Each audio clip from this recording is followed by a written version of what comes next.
গ্রামে ব্যবসা বলতে আপনারা কি বোঝেন? হাঁস মুরগি পালতে হবে, গরু ছাগল পালতে হবে, নাকি কাদার মধ্যে নেমে চাষাবাদ করতে হবে?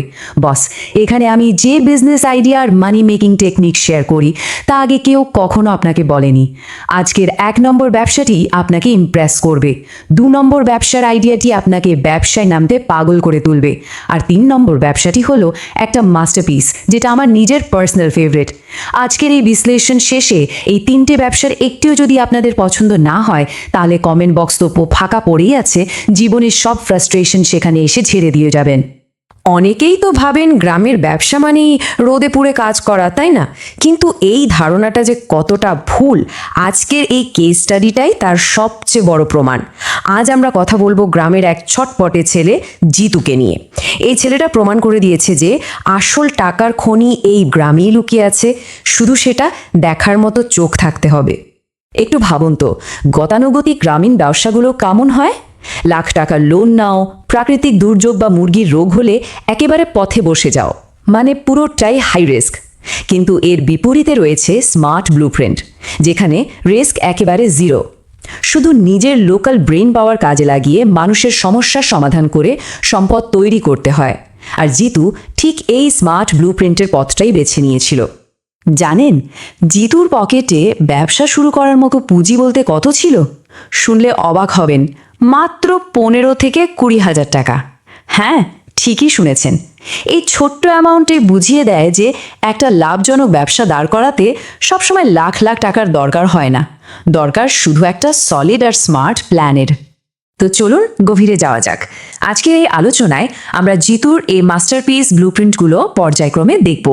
প্রথমে গ্রামীণ ব্যবসায় প্রচলিত কিছু ভুল ধারণা, তারপর ভার্চুয়াল পোল্ট্রি নেটওয়ার্ক, জিরো বাকি grocery subscription, local traffic hacking এবং সব শেষে প্রবলেম সলভিং মাইন্ডসেট। শুরুতেই আসি 1 নাম্বার পয়েন্টে, গ্রামীণ ব্যবসার প্রচলিত ভুল ধারণা। গ্রামের মুরব্বীরা জিতুকে প্রায়ই বলতো, এই টাকা দিয়ে ঢাকায় গিয়ে গার্মেন্টসে ঢোক, গ্রামে টাকা নাই। এই কথাটা আমাদের সমাজে কতটা কমন, তাই না? কিন্তু জিতু মনে প্রাণে বিশ্বাস করত গ্রামে টাকা নেই, এই কথাটা ডাহা মিথ্যা। আসল সত্যিটা হলো গ্রামের টাকা বের করে আনার সঠিক উপায়টা মানুষ জানে না। আর এখান থেকেই শুরু হয় আমাদের 2 নাম্বার পয়েন্ট, জিতুর প্রথম masterpiece, virtual poultry network. Jitu একটা জিনিস খুব ভালোভাবে খেয়াল করলো, গ্রামের মানুষ মুরগির খামার করতে গিয়ে ব্যাংক বা এনজিও থেকে লাখ টাকা লোন নেয়, আর হঠাৎ মুরগির কোনো রোগ হলে একেবারে পথে বসে যায়। জিতু সিদ্ধান্ত নিল সে কিছুতেই এই বোকার মতো খামার করবে না। তার মডেলটা হবে একেবারে অন্য রকম। মুরগি থাকবে অন্যের, খাবার খাবে অন্যের, কিন্তু প্রফিট খাবে জিতু। আইডিয়াটা কি জানেন? সে নিজের আর পাশের গ্রামের প্রায় 40টি বাড়ি টার্গেট করলো, যেখানে মহিলারা দেশি মুরগি বা হাঁস পালে। সপ্তাহে 2 দিন ওই বাড়িগুলোতে গিয়ে নগদ টাকায় দেশি ডিম কেনা শুরু করলো সে। মহিলারা ঘরে বসে নগদ টাকা পেয়ে এতই খুশি হলো যে তারা হাটে ডিম পাঠানোই বন্ধ করে দিল। কিন্তু এবার আসলো আসল সমস্যা। প্রথম দিন ঝুড়িতে করে ডিম নিয়ে লোকাল হাটে বেচতে গিয়ে সে দেখলো ব্যাপারীরা সিন্ডিকেট করে দাম দিচ্ছে একদম কম। এর ওপর কাঁচা রাস্তা দিয়ে সাইকেল চালানোর কারণে প্রথম দিনই বেশ কিছু ডিম ভেঙে লস। জিতু বুঝলো হাটে মাল বেচলে সে ফকির হয়ে যাবে। সে এবার ব্রেন খাটালো। ডিমের ভাঙন ঠেকাতে এবং মালের ভ্যালু বাড়াতে সে শহর থেকে 5 টাকা পিস হিসেবে প্রফেশনাল কাগজের ডিমের বক্স কিনে আনলো।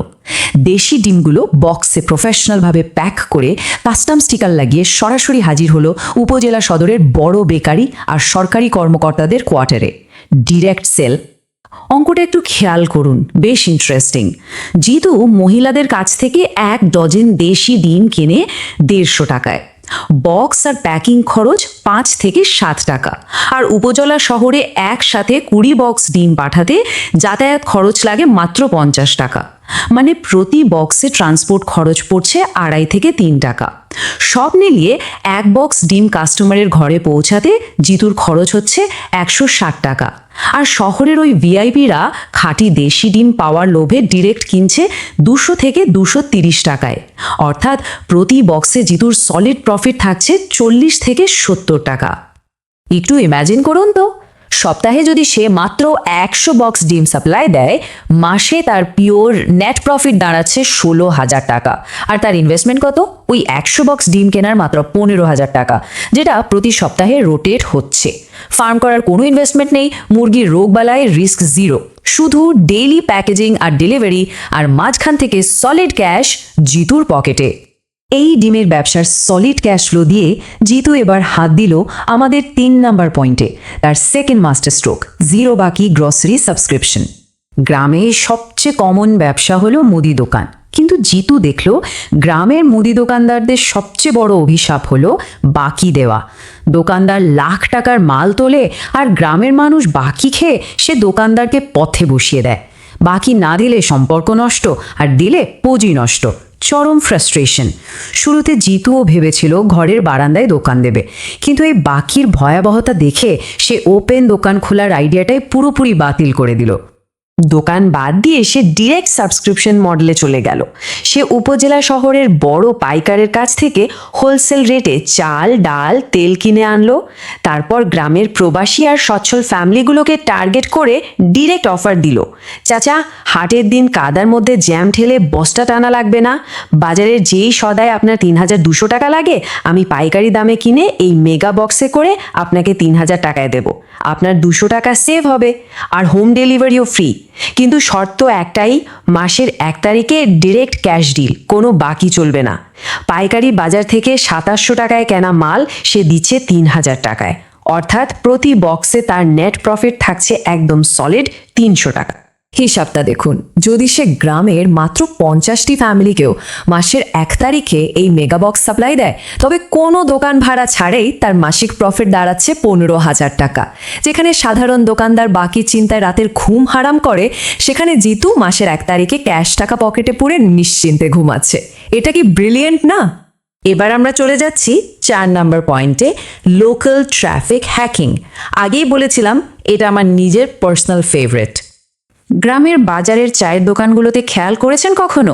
প্রতিদিন সন্ধ্যায় শত শত মানুষ আড্ডা দেয়, কিন্তু দোকানদারের ইনকাম ওই 5 টাকার চা আর 2 টাকার বিস্কুটে আটকে থাকে। জিতু ভাবলো এই অলস ভিড়টাকেই তা একটা ডিজিটাল সম্পদে পরিণত করা যায়। সে চায়ের দোকানে একটা সাদা কাপড় টাঙিয়ে স্মার্ট অ্যান্ড্রয়েড প্রজেক্টর দিয়ে 100 ইঞ্চির বিশাল স্ক্রিন বানিয়ে দিল। রোজ সন্ধ্যায় সেখানে খেলা বা মুভি চলতে শুরু করলো, আর চায়ের দোকান হয়ে গেল আস্ত একটা মিনি স্টেডিয়াম। স্ক্রিন বসানোর পর শুরু হলো আসল গেম। সে লোকাল বাজারের বড় ফার্মেসি, রড সিমেন্টের দোকান বা ডায়াগনস্টিক সেন্টারের মালিকদের কাছে গিয়ে অফার দিল। বলল, রোজ সন্ধ্যায় চায়ের দোকানে বসে থাকা এই 200-300 মানুষের সামনে বিশাল পর্দায় আপনাদের ব্যবসার ডিজিটাল বিজ্ঞাপন চালানো হবে। মান্থলি চার্জ মাত্র 500 টাকা। এত সস্তায় পুরো গ্রামের মানুষের চোখের সামনে রোজ বিজ্ঞাপন দেখার সুযোগ পেয়ে দোকানদাররা এক কথায় রাজি হয়ে গেল। মাত্র 10টি ব্যবসাকে ক্লায়েন্ট হিসেবে ধরতে পারলেই মাসে 5,000 টাকা পিওর প্যাসিভ ইনকাম। আর জানেন পুরো সেটআপে খরচ কত হয়েছিল? একটা স্মার্ট প্রজেক্টর কিনতে ওয়ান টাইম ইনভেস্টমেন্ট লেগেছিল মাত্র 8 থেকে 10,000 টাকা। মানে মাত্র 2 মাসের মধ্যেই ইনভেস্টমেন্টের পুরো টাকা উঠে একেবারে ক্যাশব্যাক। চা বানানোর প্যারা নেই, দোকান ভাড়ার টেনশন নেই, সির্ফ অন্যের দোকানের কাস্টমারকে নিজের ক্যাশ কাউন্টার বানিয়ে ফেলা। আর এই পুরো ব্যাপারটা আমাদের 5 নাম্বার এবং সবচেয়ে গুরুত্বপূর্ণ পয়েন্টের দিকে নিয়ে যায়, দ্য প্রবলেম সলভিং মাইন্ডসেট।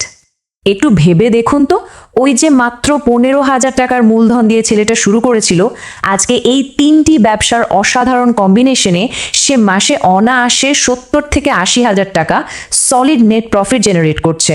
এটা কোনো ম্যাজিক নয় বস, এটা হলো সঠিক ব্লুপ্রিন্ট আর মানুষের সমস্যাগুলো গভীরভাবে বুঝতে পারার ম্যাজিক। একটা কথা সবসময় মনে রাখবেন, মানুষের প্রবলেমগুলোকে নিজের অ্যাসেট বানাতে না শেখা পর্যন্ত আপনার ইনকাম জিরো থাকবে। গ্রাম মানেই যে পিছিয়ে পড়া কোনো জায়গা, তা কিন্তু একেবারেই নয়।